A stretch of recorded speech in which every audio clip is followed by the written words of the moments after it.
Alright guys, well, we're in a very interesting place today. As you know, Malaysia is a very multicultural country. What I mean by that is that it's compiled of different racial ethnicities. For example, three main ones are the Chinese, Indian, and of course Malay people. And the Indian population here in Malaysia is 85% speaking Tamil, which is the area in India that is on the very southern eastern point, and also Sri Lanka. Now, Tamil people are Hindus, and that is reflected by some of the shrines that can be found here in Malaysia. So let me tell you a brief kind of story of Hinduism. I can't do it briefly, but I'll try it just for the concept. So let's go back to the 1500 BC, to the Indus Valley. Indus Valley is basically where you see today the border between Pakistan and India. It's right there. So what happened was a tribe coming from Central Asia, or perhaps even today's days Central Russia, came southward and defeated the kingdom that was at the time in the Indus Valley. They were called Aryans, and with them they brought their own religion, their own language, their own culture, and that language was Sanskrit, and the religion was a Vedic religion. And that is actually one of the oldest religion in today's world. So the Vedic religion comes to India in 15th century BC, 3,500 years ago, becomes the dominant religion. For the next 1,000 years, it stays more or less the same. And then in 500 BC, starts changing and sort of incorporating some of the pre-Vedic mythology that India had before the Aryans got there. And so as a combination of the two, you get something new, but also something very similar. You basically get modern Hinduism. And Hinduism itself, from 500 years BC to today, has gone over many changes. It's a constantly evolving religion, but I just wanted to kind of say that's where some of the roots at what we're going to see today take place. It is combination of the old Vedic religion that the Aryans brought with them when they conquered the Indus Valley. As of course, it's not 100% proven. There's many theories of how it happened, but that's one of them. And then it's also a combination of the growth that religion had over the next, 3,500 years, becoming modern Hinduism. So being here in Kuala Lumpur, we could not but visit the famous Hindu shrine of God Murugan. He's also known in Hinduistic religions as Kartiyaka or Skanda. And this god is the god of war. Also, he's a commander of gods, so we're leading them into the battle against the evil. He also battled lots of evil deities in the Hindu mythology. And so Murugan is the name he has today, but like I said, there's a prototype of him found in the Vedic religion. So he's an ancient deity, not just from modern Hinduism, but kind of dating all the way back to the Vedic times, before 1500 BC. Now, because India is so large and it's so diverse, even Hinduism itself has different sort of branches and different ways of naming same gods. So Skanda is one way of naming him, but Murugan was a way that Tamil people called him. Now, Tamil people are the people, like I said, that are predominantly live in the southeast tip of Indian Peninsula and in the island of Sri Lanka.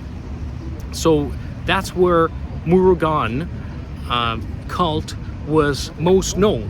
And as we know, most people in Malaysia are sort of Indian descent, are of Tamil descent.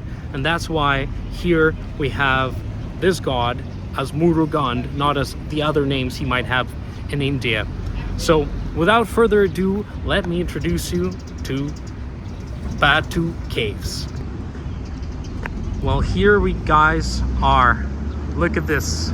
Look at this beautiful, beautiful Hindu shrines. So as you see, we'll walk up closer to it, but I just want to show you first. So in the gold, this 50-meter concrete structure painted in gold is the god Murugan, the god of war. And as you see, he's holding his spear, and with that spear, he would slay the bad entities, right? Man, this is beautiful. And you know what? It's very easily accessible. Like if you're in Kuala Lumpur for tourist stuff or for business, it's only something like 15-minute drive, or maybe 20-minute drive from the center of Kuala Lumpur, and you get here to these mounty hills, and you get to see this beautiful shrine. So if you're here, just do it. It's fantastic. It's one of the most visited Hindu temples outside India, so don't miss this. Wow, look at that. What a beautiful, beautiful shrine. So I'm no expert on Hinduism, so perhaps we can do a video later on about Murugan and sort of the stories that go with him.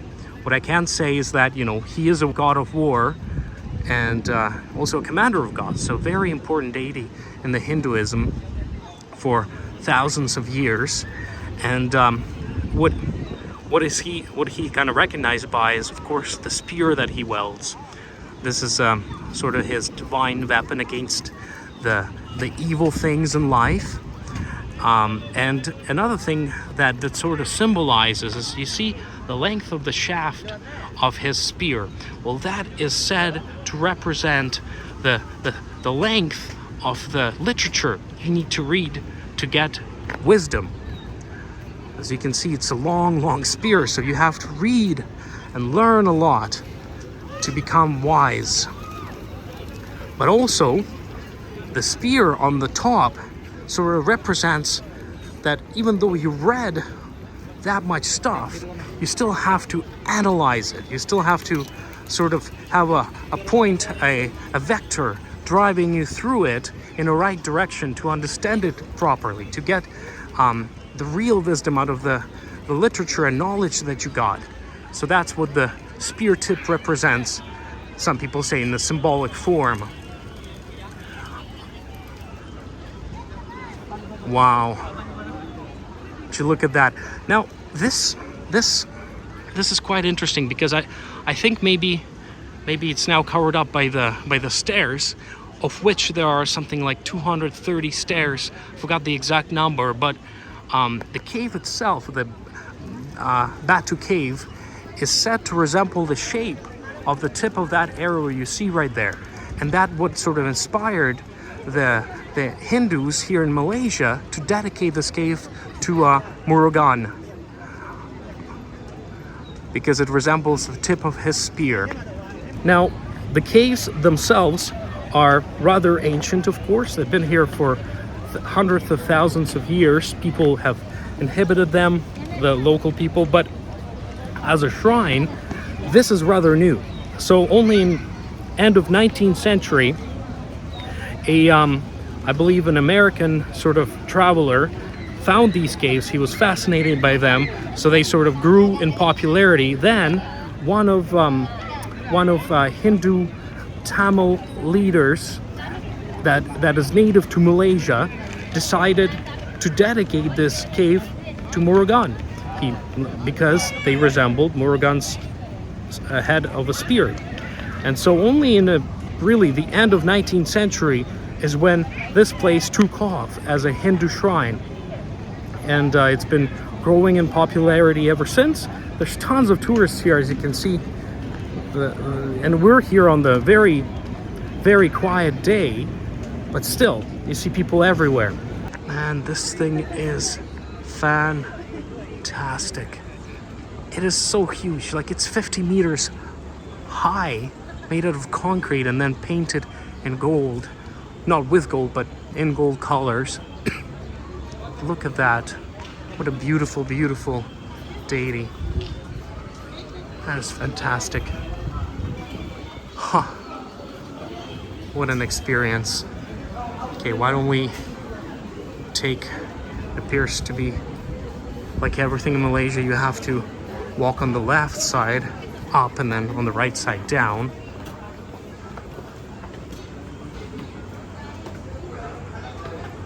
You know, the stairs, they are quite a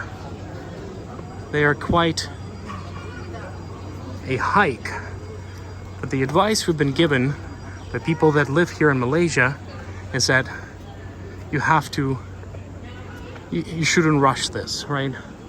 Don't rush this, but rather enjoy your ascent and take breaks, stop. This is not a race.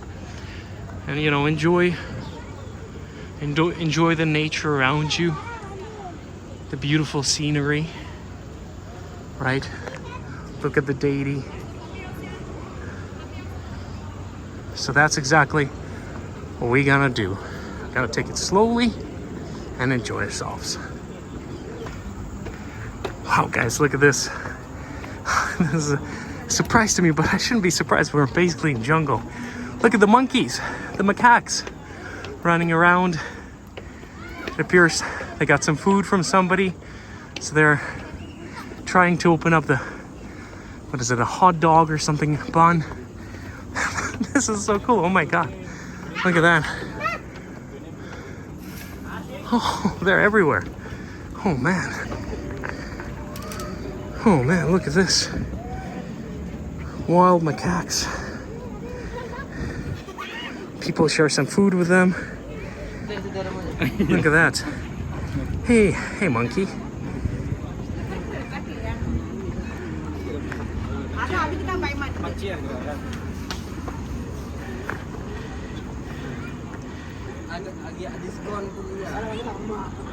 Wow. And in fact, in one of the caves, we'll find a statue to the god, the monkey god. So this is very foreshadowing, that's for sure. Look at that. Never been this close to a feral monkey before. Oh boy.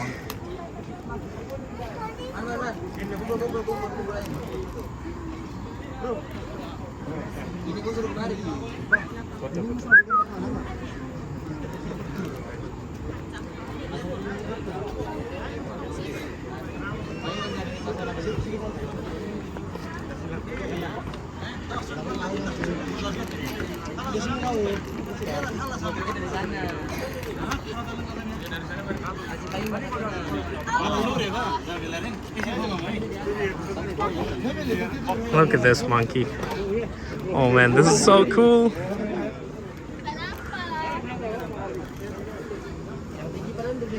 I hope he doesn't grab the phone from my hand. Watch him do that as I say that.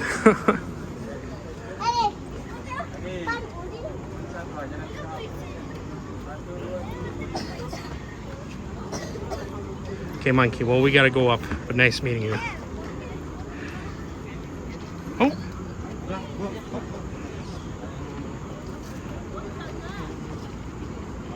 Beast. Okay. All right.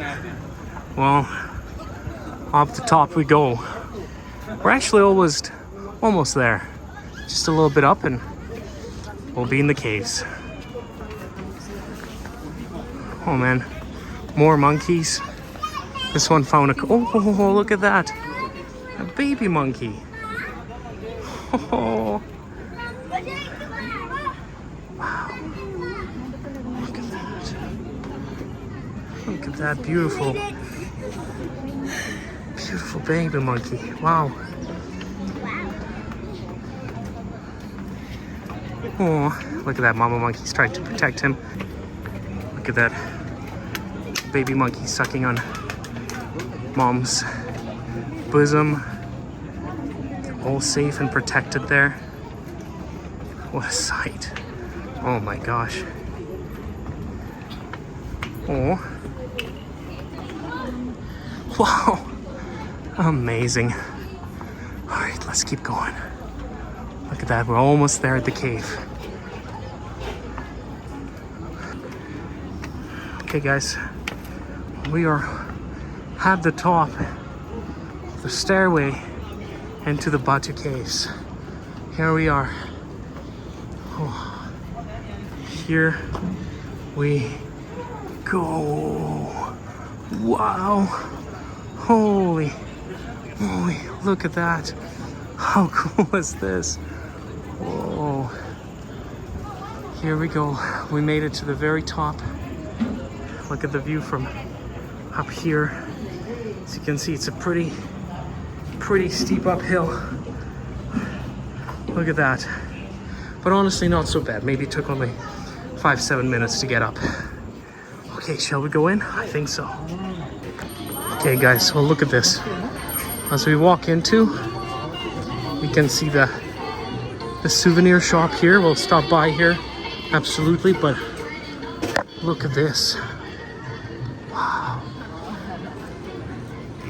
You know, there's a large population of bats here apparently. Wow. Look at this. There are different shrines right in the inside of the mountain here. Wow, look at that. There's one there, another one right there, and more here. Wow, and the big shrine temple over here. Look at the top. There's a light coming from a hole right there. I'm not sure if it's man-made or not. It's definitely very convenient. Just look at this beautiful cave, and here's that shape of the arose top that I was talking about. That came as an inspiration for the caves themselves. Wow. Okay, let's go down and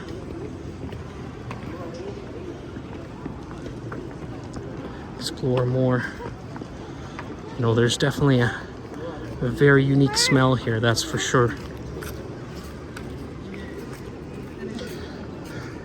You see there's a temple here, but it says, of course, no shoes. So if you want to go in there, gotta take off your shoes, and more than welcome to. Oh wow, yes, very strong smell here of many things. Many things.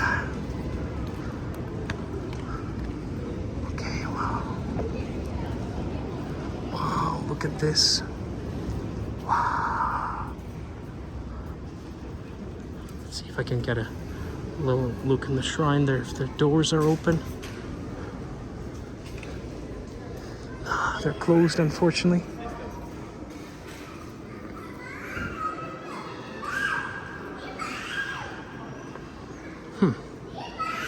Very interesting place. Again, no shoes allowed here as well.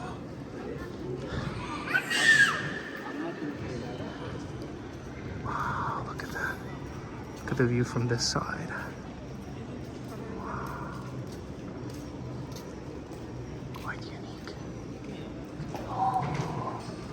And look at the view that is opening up in front of us as we walk here.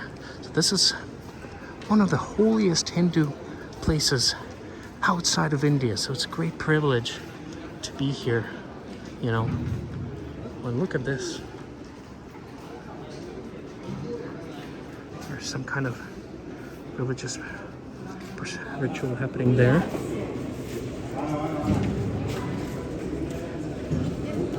Let's see what's happening. Seems like they're trying to put a deity of a god there on what appears to be a throne, I think. Yes, they are. One can only wonder what's the significance of that. Very interesting. Okay, but let's keep going. We'll return to this. Okay, let's take the central steps. More steps. You can never get away from steps.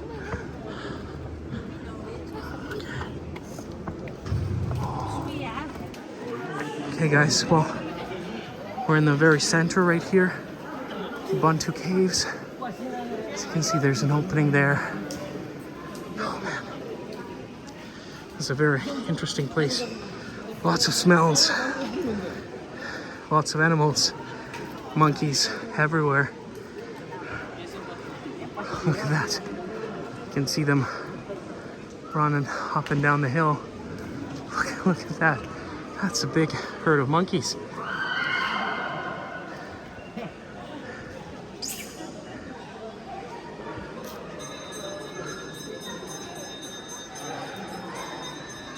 Wow, so I guess they're pestering tourists. Oh man.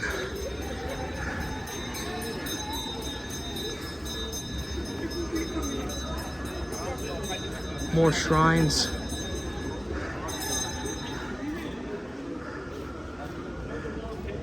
Oh, look at all the monkeys here. Damn. Oh my god. The hills are basically alive with them. I wish you can, hope you can see it on the video later, but literally looks like a hill, but then you look close and it's just full of maybe like 50 monkeys or more. Wow. They're everywhere on the ground here. There's another temple here in the center. Again, no shoes, but you can see.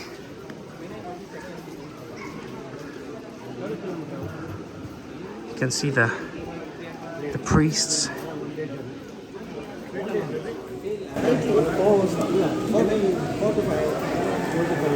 Hinduistic priests giving their blessings, taking the gifts, offering. Yeah, they're taking, I think, donation offerings. Wow.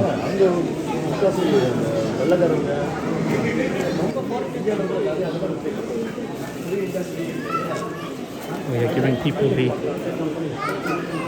the ash marks on the forehead. There's a lady receiving, yeah, she just gave an offering or a prayer perhaps to the priest. He's saying some things.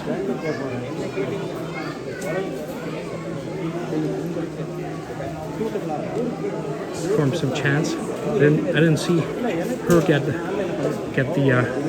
the marking on the forehead, but how cool is this? Okay, we'll leave people to prayer. Just give you a last glimpse of the monkey situation here.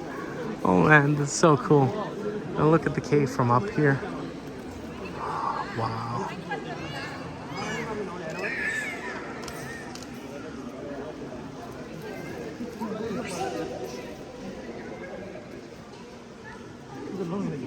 Beautiful. Oh. Oh my gosh, they're so quick. Oh my.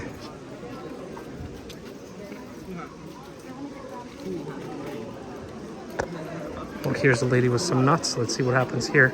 Oh, wow. All right.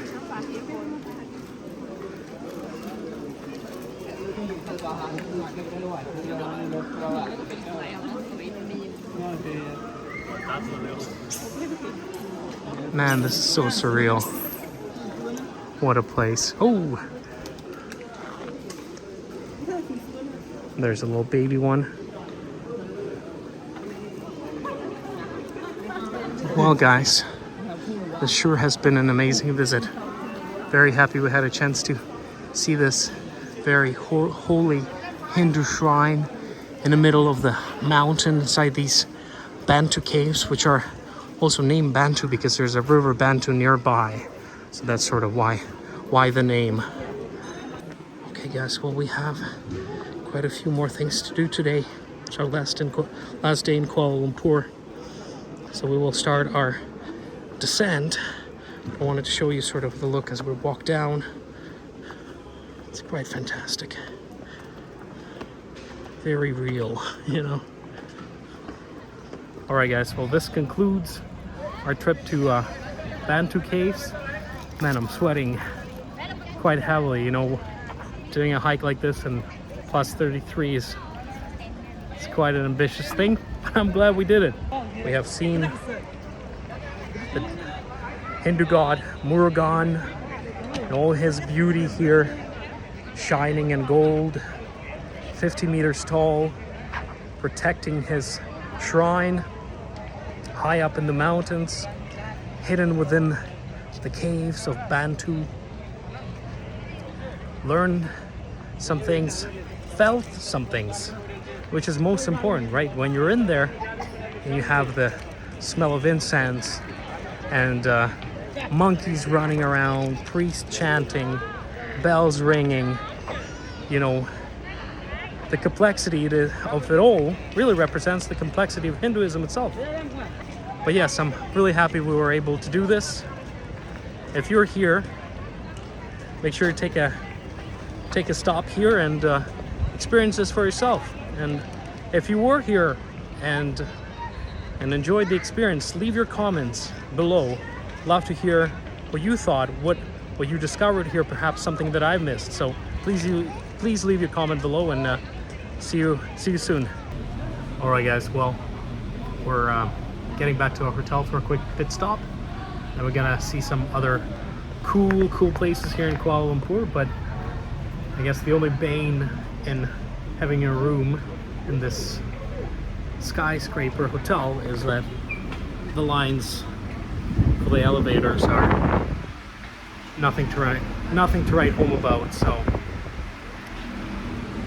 So maybe in 10 minutes we'll go up, and then a little break, and then back to traveling. All right, so a buddy of mine wanted to have a smoke, and we asked them if they have a smoke room. This is the very top of the building, and they said yes, but it will be very hot. I'm like, okay. So we get out here, and this is where the air conditioning is blowing out, but look at the view from here.